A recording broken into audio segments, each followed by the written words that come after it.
Marwari media आप देख रहे हैं। आज है 12 सितंबर 2025 शुक्रवार का दिन, हिंदू तिथि आश्विन माह की पंचमी। नजर डालेंगे आज की बड़ी खबरों पर। शुरुआत करेंगे दुनिया की बड़ी खबर के साथ, क्योंकि दुनिया में अभी अशांति का माहौल है, उथल पुथल मची हुई है। बड़ी खबर देखिए, इजराइल ने बीते 72 घंटों में 6 देशों पर हमले कर दिए हैं। इसमें फिलिस्तीन समेत सीरिया, लेबनान, कतर, यमन और ट्यूनीशिया जैसे देश शामिल है। इन हमलों में 200 से ज्यादा लोग मारे गए हैं और 1000 से ज्यादा लोग घायल हो गए हैं। नेपाल से भी बड़ी खबर है। नेपाल में कई दिनों तक चले खूनी प्रदर्शनों के बाद अब जाकर वहां हिंसा में कमी आई है। जेएनजी प्रदर्शनकारी नई सरकार के गठन में लग गए हैं। हालांकि अभी भी नेपाल में माहौल पूरी तरीके से सुधरा नहीं है। अंतरिम प्रधानमंत्री पद के लिए हर दिन नया नाम सामने आ रहा है। काठमांडू मेयर बालेन शाह और पूर्व सीजीआई सुशीला कार्की के बाद 54 वर्षीय कुलमान घिनसिंग रेस में सबसे आगे हो गए हैं। और बड़ी खबर आपको यह भी दे दूं, नेपाल में चल रहे हिंसक प्रदर्शनों के बीच 15,000 से ज्यादा कैदी देश की 24 से ज्यादा जेलों से भाग गए हैं।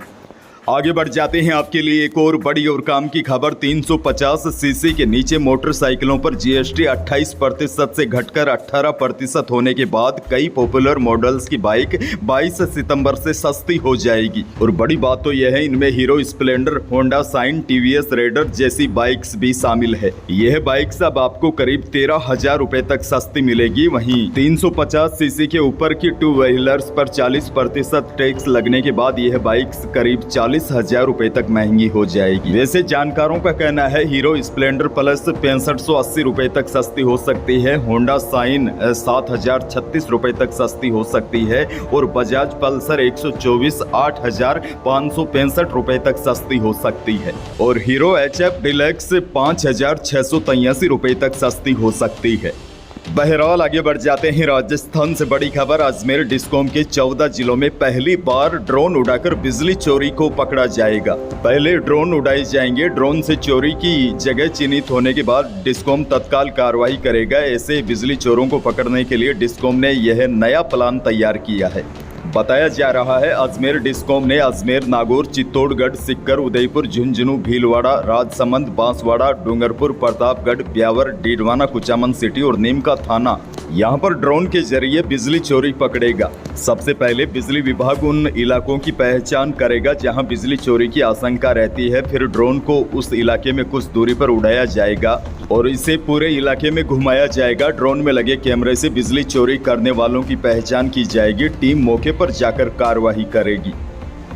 एक और बड़ी और काम की खबर। रेल मंत्री अश्विनी वैष्णव ने कहा है कि राजस्थान के बड़े शहरों को रेलवे फाटक से मुक्त करने का फैसला लिया गया है। आने वाले 2 से 3 महीनों में पूरे प्रदेश का प्लान तैयार कर मंगवाया गया है। वहीं दूसरी तरफ दिल्ली से जैसलमेर के लिए ओवरनाइट गाड़ी चलाने का भी प्रयास किया जा रहा है।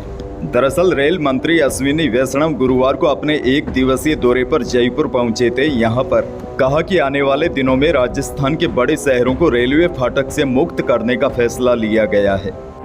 खैर आगे बढ़ेंगे। जोधपुर से बड़ी खबर। जोधपुर स्थित केंद्रीय शुष्क क्षेत्र अनुसंधान संस्थान के वैज्ञानिकों ने मोठ की नई किस्म मोठ 4 विकसित की है। बड़ी बात यह है, यह नई किस्म कम बारिश में भी किसानों को अच्छी पैदावार देने में सक्षम है। वैज्ञानिकों का दावा है कि यदि बुआई के बाद 40 दिन तक बारिश नहीं होती, उसके बावजूद भी यह किस्म 5 से लेकर 6 क्विंटल प्रति हेक्टेयर तक पैदावार दे सकती है। काजरी के वैज्ञानिकों के अनुसार यदि फसल उगाने के 50 से 55 दिनों के बाद बारिश हो जाती है तो यह किस्म अतिरिक्त नमी का उपयोग करके मूंग की तरह फैल जाएगी और इसकी ऊंचाई भी बढ़ जाती है। इससे किसानों को और अधिक फायदा मिल सकता है। अब देखिए, मोठ की खेती राजस्थान के चूरू, बीकानेर, नागौर, बाड़मेर और जोधपुर जिलों में प्रमुख रूप से की जाती है। प्रदेश में इस फसल की लगभग 10 लाख हेक्टेयर भूमि पर खेती की जाती है, जिसमें 90% क्षेत्र इन्हीं जिलों में स्थित है। काजरी द्वारा विकसित की गई नई किस्म किसानों को मोठ की अच्छी पैदावार प्राप्त करने में बड़ी मदद कर सकती है। अच्छा, बड़ी खबर ये भी देखिए, भारी बारिश से इस बार खरीफ की फसलों को खासा नुकसान पहुंचा है। अकेले दौसा जिले के 20 गांव में बाजरे की पूरी फसल चौपट हो गई है। नमी और बारिश के चलते सबसे ज्यादा नुकसान बाजरे को ही हुआ है। किसानों का कहना है कि ज्यादा बारिश होने से इस बार पूरी फसलें खराब हो गई है। खेत तालाब जैसे नजर आ रहे हैं और बाजरे की बलियां पानी में तैर रही है। दौसा जिले के कई गाँव के किसानों का कहना है कि पशुओं के लिए चारे का संकट खड़ा हो गया है। बच्चों को पालना मुश्किल हो गया है। किसानों की मांग है कि अगर सरकार जल्दी ही हमारी मदद करती है तो हमारा बचाव हो सकता है, क्योंकि खेती के सिवाय अब हमारे पास कोई भी साधन नहीं है। एक और बड़ी खबर देखिए, राजस्थान सरकार की वरिष्ठ नागरिक तीर्थ यात्रा योजना 2025 के तहत 14 सितंबर को पाली जिले के सुमेरपुर विधानसभा से जवाई बांध रेलवे स्टेशन पर विशेष ट्रेन रवाना होगी।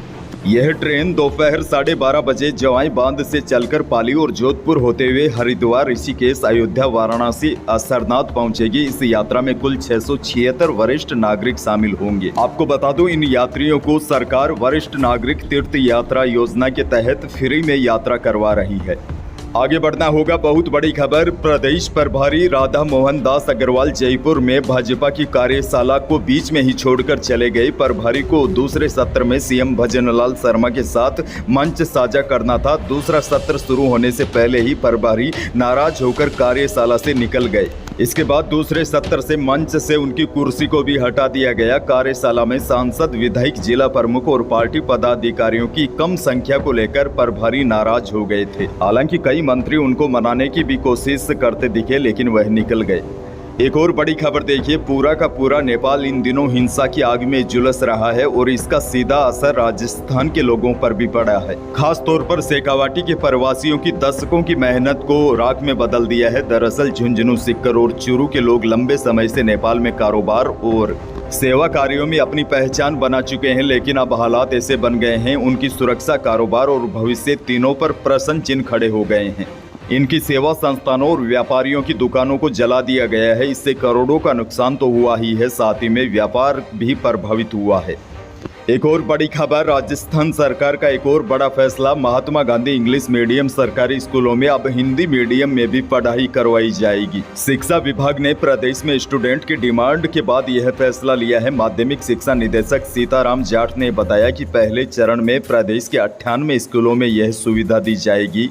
इन स्कूलों में उच्च माध्यमिक स्तर का हिंदी मीडियम स्कूल संचालित नहीं है, उनमें हिंदी मीडियम की क्लासों का संचालन करवाया जाएगा। खैर, आगे बढ़ना होगा, बड़ी खबर। हाईकोर्ट ने राष्ट्रीय लोकतांत्रिक पार्टी के संयोजक और सांसद हनुमान बेनीवाल के नागौर स्थित घर का बिजली कनेक्शन काटने के मामले में फैसला सुनाया है। कोर्ट ने बिजली कनेक्शन जुड़वाने के लिए 72 घंटे में 6 लाख रुपए जमा करवाने के निर्देश दिए हैं। सांसद हनुमान बेनीवाल का नागौर आवास उनके भाई प्रेमसुख बेनीवाल के नाम पर है, जिसका बिजली बिल 10,75,658 रुपए बकाया था। बिजली विभाग ने 2 जुलाई को कनेक्शन काट दिया था। सांसद हनुमान बेनीवाल ने बिजली कनेक्शन काटने को राज्य सरकार की राजनीति बताया था। उसके बाद उन्होंने कोर्ट का रुख किया था। अब कोर्ट ने कहा है कि 3 दिन में 6 लाख रुपए जमा करवाने के बाद ही कनेक्शन वापस जोड़ा जाएगा।